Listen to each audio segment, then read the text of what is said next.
Noah Vance wasn't the kind of man who chased adventure. He found comfort in the hiss of welding torches, the rhythm of gears turning, and the solitude of his small hangar near the fringe of the Helios Ring orbital station. Known among travelers as the Machine Whisperer, Noah preferred circuits over people, until the day a vessel unlike any he'd ever seen shimmered into his bay, pulsing with an energy that made the air around it buzz like static lightning. The ship looked like it had been woven from liquid metal and stardust.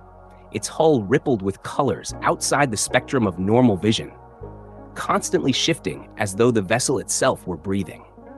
When the ramp descended, Noah's eyebrows rose in disbelief. A crew of strikingly tall, ethereal women descended in perfect formation, their eyes glowing with wisdom, grace, and something else: caution. They were Nyari, a reclusive alien race rumored to possess technology centuries ahead of humanity's best efforts. And they rarely, if ever, dealt with outsiders, especially humans. At the front of the group stood a statuesque figure draped in flowing robes that shimmered like moonlight on water.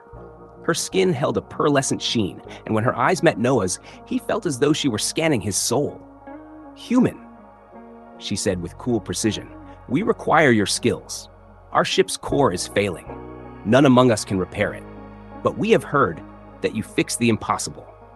Noah scratched the back of his neck, trying to mask the spark of challenge flickering inside him. His gaze lifted to the ship again, every inch of it whispering mysteries. "All right," he said, his voice steady despite his racing thoughts. "I'll see what I can do." As he stepped toward the ramp, he felt the weight of their eyes, curious, skeptical, watchful. Inside, the ship was nothing short of a cathedral of technology.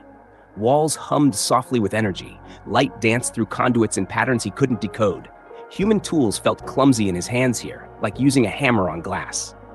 But he worked, slowly, carefully, hours, melting away as he traced every system, rerouted unfamiliar circuitry, and fought to understand the core's strange rhythm. Finally, he found it, a misaligned quantum conduit buried deep within the ship's engine matrix. It was subtle, the kind of flaw only a mechanic who listened to machines would notice. Gently, methodically, he reset the structure. The ship responded instantly. A wave of light and sound surged through it, like a living being taking its first deep breath after drowning. When he emerged from the engine room, the Nyari crew stood silently, their glowing eyes wide with disbelief. The leader stepped forward, her face unreadable. "You fixed it," she said softly, almost to herself. Noah wiped the sweat from his brow and allowed himself a crooked grin. "Turns out it just needed someone to listen." She studied him for a moment longer, then gestured.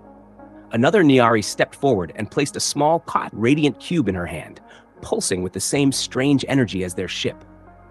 "This," she said, extending it toward him, "is a token of accord. It grants you safe passage through Nyari space, access to certain archives of our technology, and, should you need it, our protection."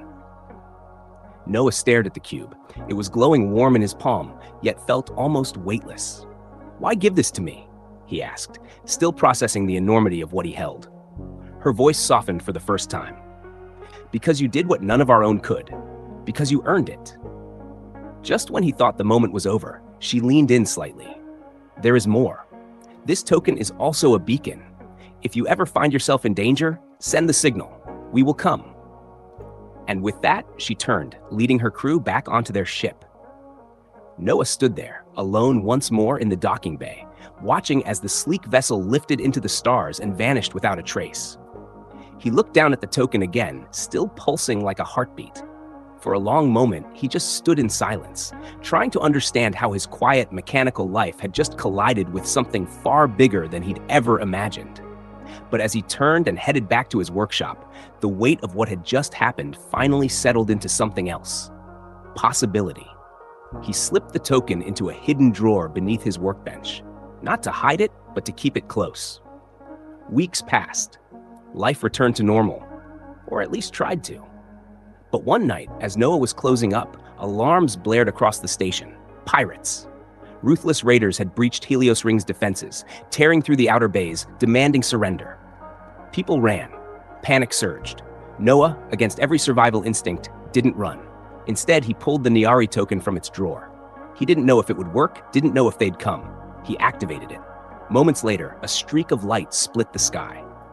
The Nyari ship returned, not one but three, their sleek forms glowing with wrath and purpose. In seconds, the pirate vessels were disabled, every weapon turned to ash.